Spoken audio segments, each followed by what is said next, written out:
What is going on? Welcome to this week's episode of the Second of Strength podcast, wherever you are. Grateful you're here. As always, today we're going to have a little bit of fun. I think really what we're going to do is we're going to talk about who we are, our thoughts, what's going on, how we become who we are. And really, most importantly, I think is we're going to talk about how we can change it, because what happens is our thoughts impact our behaviors. Our behaviors impact our actions and our emotions and who we ultimately become. And what happens in life is sometimes when our thoughts get a little bit one direction, it impacts everything else about our lives. And so we're going to talk a little bit about that today. And I'm just grateful you're here. If you haven't done so already, pause this, go leave a 5-star rating wherever you're listening to it. It helps get this episode and the podcast out to more people so we can help more and more people, which is ultimately the goal. But today, so I had this experience over the weekend, and it was honestly just like a little bit of a mindset shift for me, and it came from maybe the most unlikely of sources. It came from my 9-year-old's friend. And so I coach my son's basketball team, and we needed to give this other friend a ride to the game. And so two things happened on the ride down to the game. The first is I asked him, it was Saturday, I asked, hey, how was Friday? Did you do anything fun? And he goes, yeah, we did lots of fun stuff. And I was kind of taken back by the response, because that's not really the response that we or I or a lot of people give. Like, you show up for work on a Monday morning. How was your weekend? It was fine. It was good. Yeah, it was fun. It was okay. Like, we didn't do anything. It was all right. And I asked, well, what do you mean? What'd you do? What were all these fun things you did? And he didn't say anything like really fun. He had just chosen that it was fun. Like, they played like Fortnite, or they played like it was nothing really like monumental in life. It was just that he chose that this was fun, and he was going to answer in a very positive way. And so the next thing that happened is we were sitting at dinner before the game, and my son is a sports junkie. And so this was basketball that I was coaching, and on TV at the restaurant we were at was the NFL Combine. And I historically have never paid any attention to the NFL Combine, but if you don't know what that is, it's basically all the college prospects who are going to the NFL. A lot of them are invited to this showcase of their talents. They do the 40-yard dash. They do, speed drills. They do, if you're a lineman, like, can you cut, or can you get to the quarterback? Can you throw the ball if you're a quarterback? Like, they're just really assessing who you are talent-wise. And I told him that the Combine wasn't just skills, but they also do these interviews. Every team interviews the players that they're interested in, and they ask sometimes random questions. And so historically, if you know this or you don't, but they ask random questions. And I said, one of the questions, like I've heard they asked before, is would you rather be a dog or a cat? And like, this is a very, very simple answer to me. Like, I would rather be a dog. If you've followed me on Instagram or any, I have a golden retriever, cute golden retriever. His name's Putter. I've always grown up loving dogs and being around dogs, and I just associate with dogs. Like, I'm just a dog person. So like, clearly I would rather be a dog. And it's like, not even a second thought. And so so you're kind of probably thinking right now, well, what do I want to be? Do I want to be a dog or a cat? And the question I wonder is why? Because when I asked this little friend, I said, hey, so what would you rather be, a dog or a cat? He goes, and he thought about it for a second, which was interesting. And he goes, I guess a cat. It'd be pretty cool to be able to climb trees and always land on your feet. And like, my mind opened in that moment, because I have been very narrow-minded in who I am, and that I'm a dog, or I'm a dog person, or whatever that is. And just that simple answer of, well, no, I'd like, be pretty cool to be able to climb trees. Like he opened my mind to this world of possibility that I hadn't thought about before. And so today, what I hope we do, I hope we kind of open up our mind a little bit to a world of possibility that maybe we haven't been ready for, or that we need to kind of change and shift our life a little bit, so that we can then step into what we really want to become and who we want to become. Because here's what happens. Our lives become very automated on repeat. We wake up, we do the same thing. We go, we get ready for the day. We go to work. We everything is the same. day in, day out, no matter what it is. And maybe the things within the day change a little bit. If you're a teacher, maybe you change your curriculum a little bit, or like today's lesson is something else. But at the end of the day, like you wake up, you go, you get ready, you go to the bathroom. Maybe the first thing you do is you think about, you start scrolling social media, you go make coffee, you get ready, you drive to work the exact same way. Everything is really like in lockstep, the exact same every single day. But here's what happens. What matters most in all of that is the thoughts we think. Because here's what happened. There's a study that, so we think like 60,000 thoughts in a single day. And there's a study that says, this came from Joe Dispenza, but there's a study that says that, so we think 60,000 thoughts a day, and 90% of those thoughts are the exact same thoughts over and over on repeat from day in, day out, over and over and over again.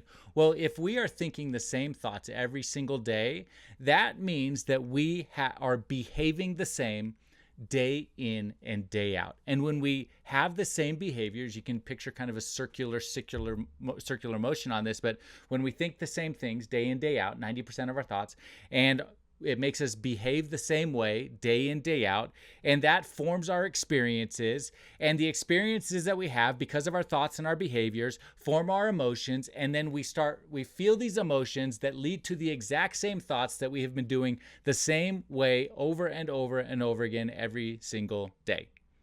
And then we repeat the same process, the same cycle tomorrow, over and over and over again. And if you think of the old commercial or the old cartoons where the dog or the person is walking around in circles over and over and over again. And after a while, they've created a small rut. And then after a while, they've created a deeper rut and a deeper rut and deeper rut. And so day in, day out, we're thinking these exact same things over and over and over again, behaving the same way, having the same experiences, having the same emotions, thinking the same thing over and over and over again. And that is what forms who you are. So peeling this back a little bit, if you had an experience, maybe something happened in your life, and maybe it invited into your mind some thoughts of self-doubt or that you're not good enough. And then you start thinking about that, I'm not good enough. And you wake up in the morning and you start thinking about that you're not good enough again. And then you go throughout the day behaving like you're not good enough.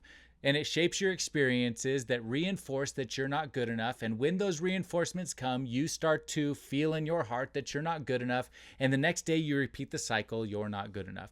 Same thing, negative thoughts. You wake up, you have a negative thought, right? You just like, whether it's negative self-talk or whatever it is, you just like these negative thoughts. And those negative thoughts form your behaviors. And then your behaviors to your experiences, to your emotions.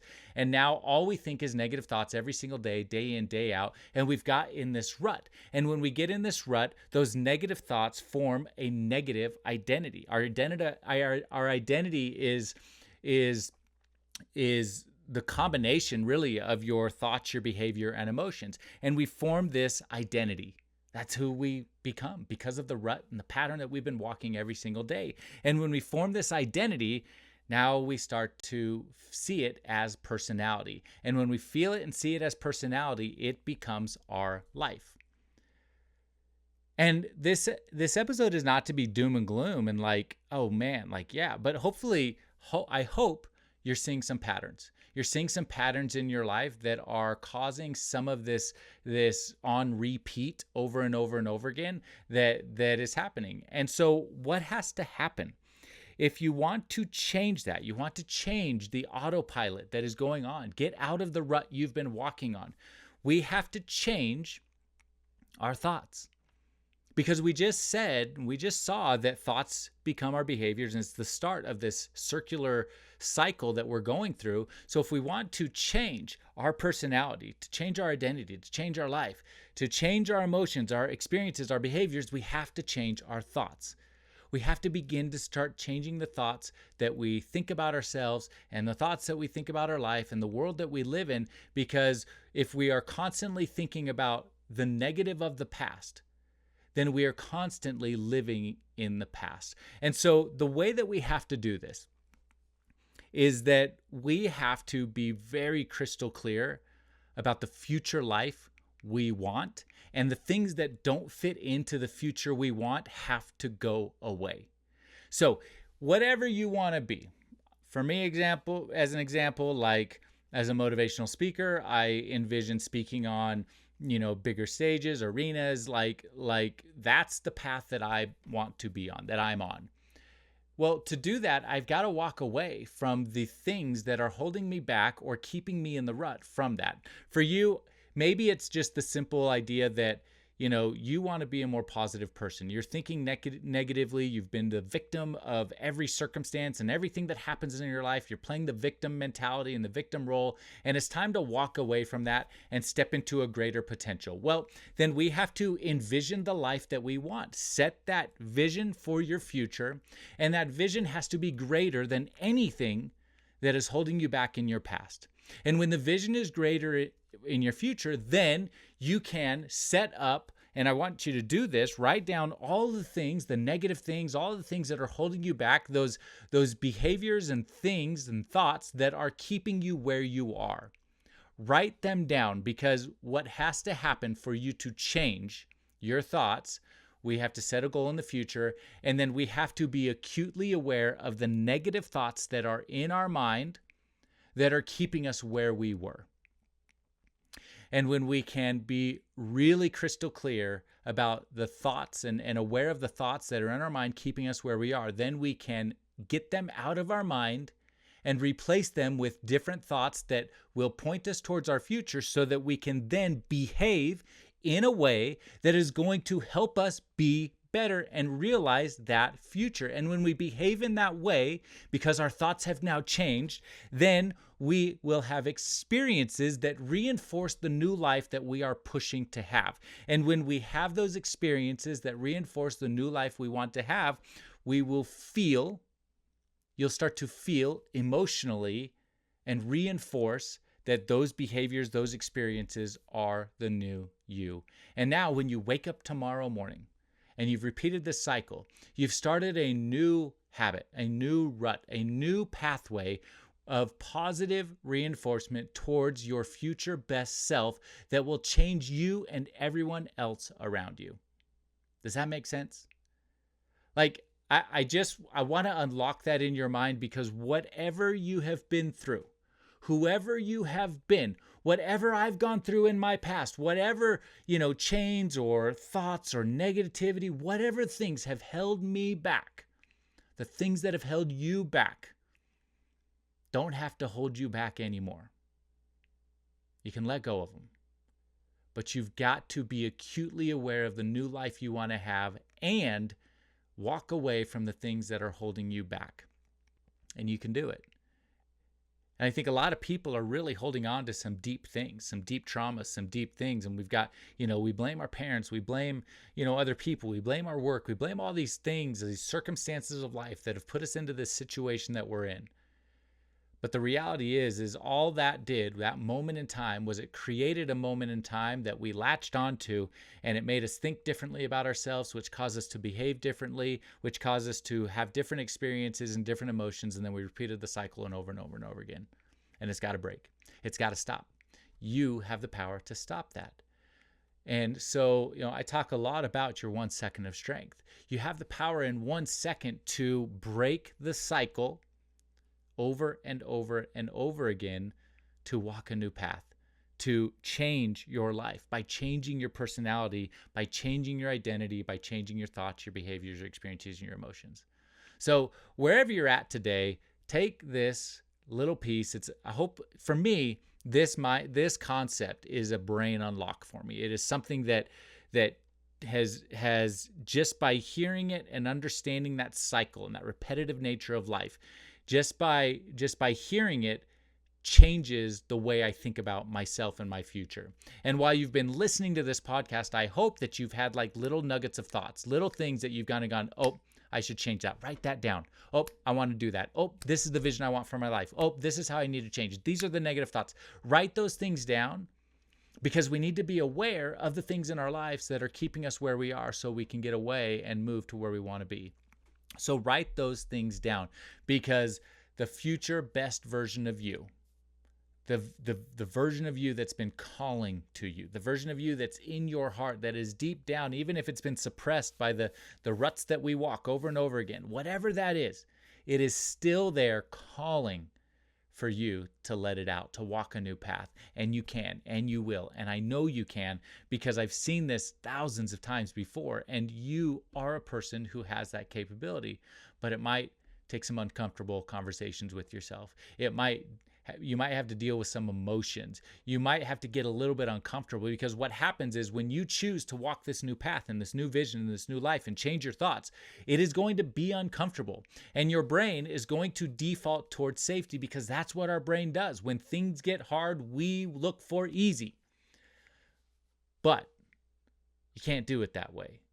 You've got to walk towards the path you want. And then when it gets hard, you have to find your 1 second of strength and choose to keep walking, keep going into uncomfortable, uncharted waters.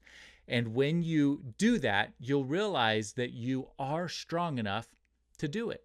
You are strong enough to take that next step. You are strong enough to keep walking forward into the life that you want. And over time, that new life is, you're going to look back and go, holy cow, I'm not that negative person anymore. I'm this optimistic person. I'm this person who realizes that my life is my life and that I can overcome whatever I want to overcome. Your personality can change, but it changes by the thoughts you choose every single day. And then once you choose new thoughts that are in line with your new vision, that are greater than your need to relive the past over and over again, you'll behave differently. You'll have different experiences reinforced by new emotions that show you that you are this new person. And then people are going to gravitate towards you.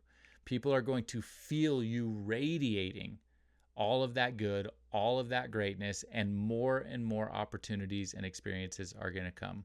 And it doesn't matter if you're a teenager listening to this, who is influenced by a lot of things that happen in middle school and high school. It doesn't matter if you're an adult, if you're 50 years old, if you're in college, if you're 30, a 30-year-old mom that's just trying to make it every single day. It doesn't matter who you are. The process is the exact same. Change your thoughts to change your behaviors, to change your experiences, to change your emotions. You've changed your life. So I hope this helps you today, wherever you're at. Share this episode. I think we can change other people's lives. Like I've changed mine. Like hopefully you are listening to this and making commitments to yourself to change yours.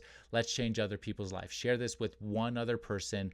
Give it a 5-star rating if this episode helped you, and a comment if you can on whether Apple or Spotify or wherever you're listening to this. And I'll leave you the same way I leave you every single time. Go find your 1 second of strength and be happy.